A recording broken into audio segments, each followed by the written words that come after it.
out there and research, and often when the students and the professors, if they're researching out there, we have some things that they don't have. So we do some shared pieces. Any other questions? Where is the Children's Museum? The Children's Museum is on Zaragoza Street. It used to be the Pensacola, when the Historical Society had it, was the Pensacola History Museum, but it is the yellow building right behind where the Culture Center is. Right there on the street. It's a two-story yellow and green building. You mentioned Project Green Shore. Are y'all involved in that? The university is, with some of their environmental studies groups. We're not. They've come and looked at some older historic photographs of what was there before for us, and so that's been our involvement, but it's been sort of tangential, you know, just a little bit involved. We think it's a great thing, and we did do those historic signs out there, and we do reference what you see today and what that is. I wonder what was going on out there on the Bayfront. I saw that. Oh, you involved in that too? No. Yeah. I saw that when I was coming over. I thought, I wonder what they're doing. Yeah.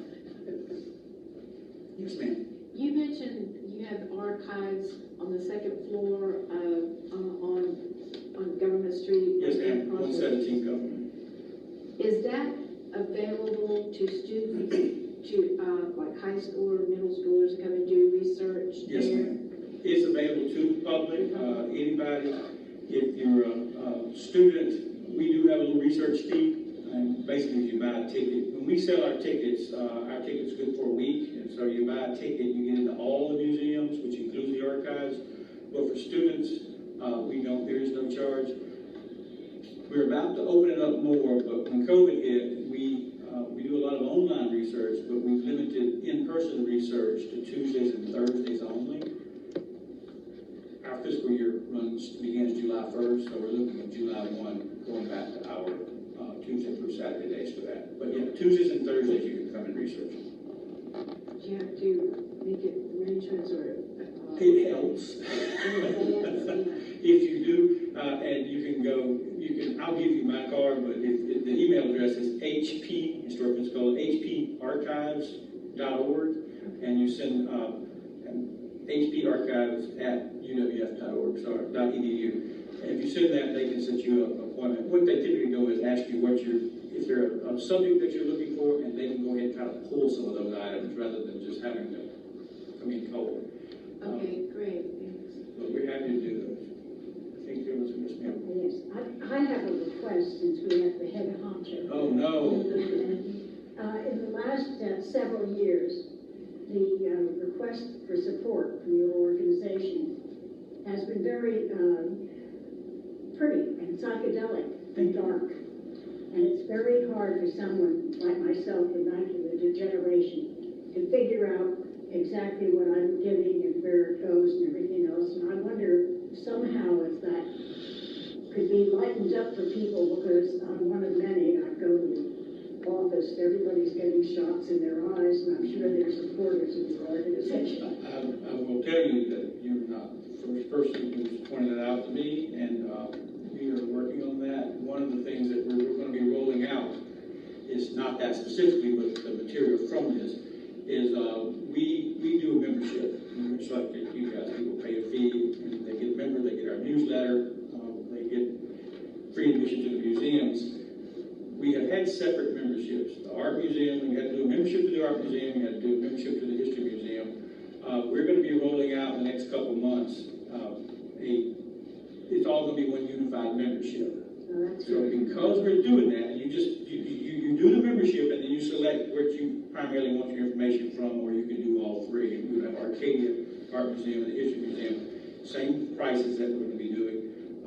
But because of that, we're going to have to recreate all of this, the print material, and we are looking at that right now and making sure that it's going to be easier to read for everyone. Oh, that's wonderful. Thank you for Thank you for that. We have the feedback is not. I got yours, but I've had previous feedback on this, and we need that. I have a question. Yes, sir. Is the Door House in the Lear Blade House still closed for? The Door House just reopened. We had the storm damage we had. We had a lot of roofs that had to go. The roof. We had water entry into the door house, and which means the ceilings fell in, and so we had to get in there and clean that up. That was the last one that came back on board. Leah Roach Playhouse started back in January. It went back on the tour. Oh, it's back on the tour. And door started last week is what I was asking this morning with Ross. And so it's back on the tour now.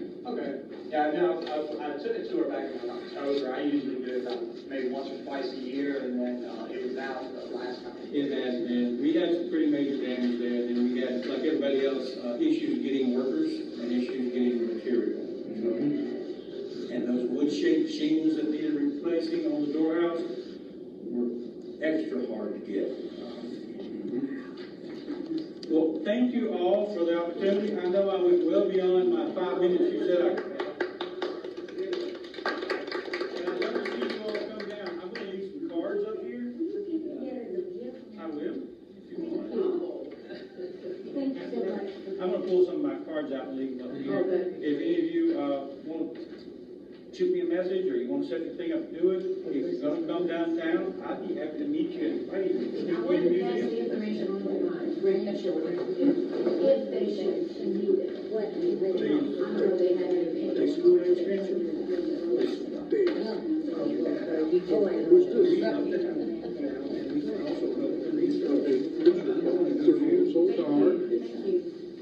Yes, sir. 1967.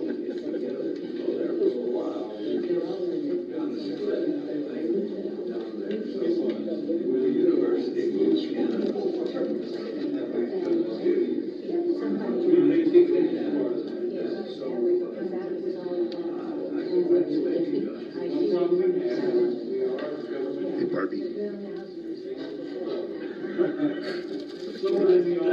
But Judy did what you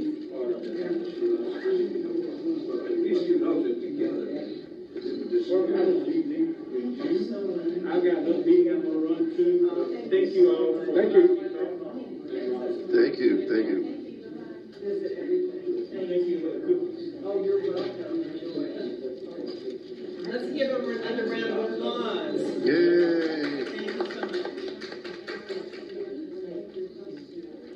Well, that was wonderful, and I've been to multiple, but I haven't been to everything. It makes you want to get out there and go down and check it all out, doesn't it? So that's a wonderful presentation. And Dave has been filming that, so this will probably end up going on the YouTube, where people can watch it. So that's a wonderful. Thank you so much, Dave. I appreciate that. And thank you all for being here. And we'll go ahead and Betty, thank you so much for getting Robert here. I'm sure for you. And Betty, thank you for the newsletter. Thank you.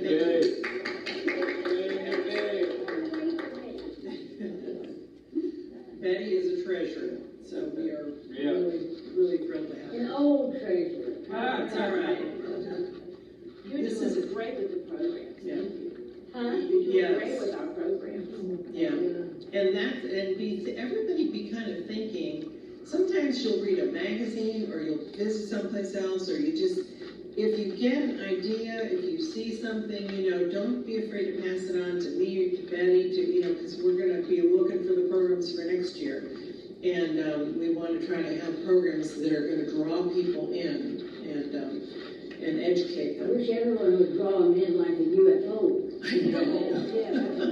We may have to do part 2 of the UFO.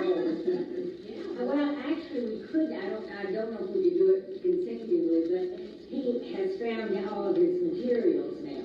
Oh. And he now can give a big, he had the very minimal. Maybe we start that like in the fall. In fact, I think he's very